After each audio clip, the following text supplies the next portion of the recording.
there. We now move on and we stay in the Indo-Pacific, where Chinese President Xi Jinping emphasized the importance of strengthening China-Russia ties.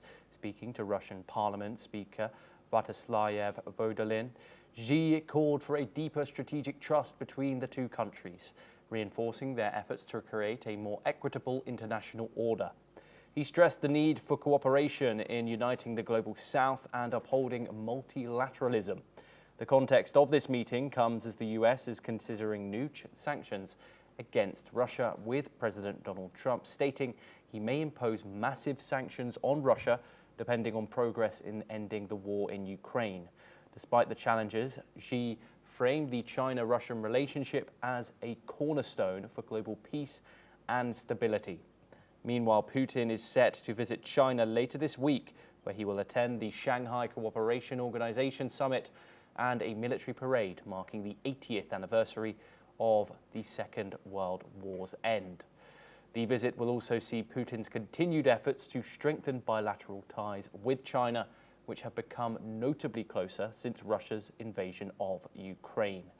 We are now joined by Andrew K.P. Leung, who's a China strategist, and he joins us live from London. Thank you very much, Andrew, for joining us here on the program. Andrew, your thoughts on the current state of Moscow-Beijing ties? Yes. Well, I think that over Ukraine, Russia seems to have been bogged down, contrary to its early optimism that they could just overrun the Ukraine in a couple of weeks or even in days. But now there's been bogged down for years, and they're running out of bodies, and that's why they're relying on North Korean soldiers to a certain large extent.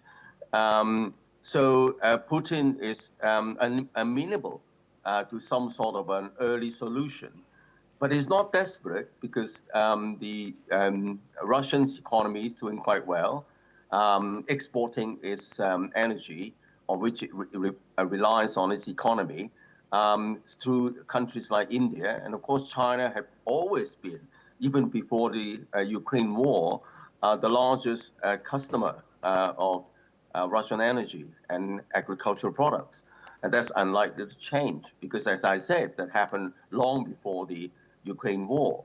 Now, Trump is trying to put pressure on India not to buy Russian oil, but I think India is maybe it's not that easy to surrender.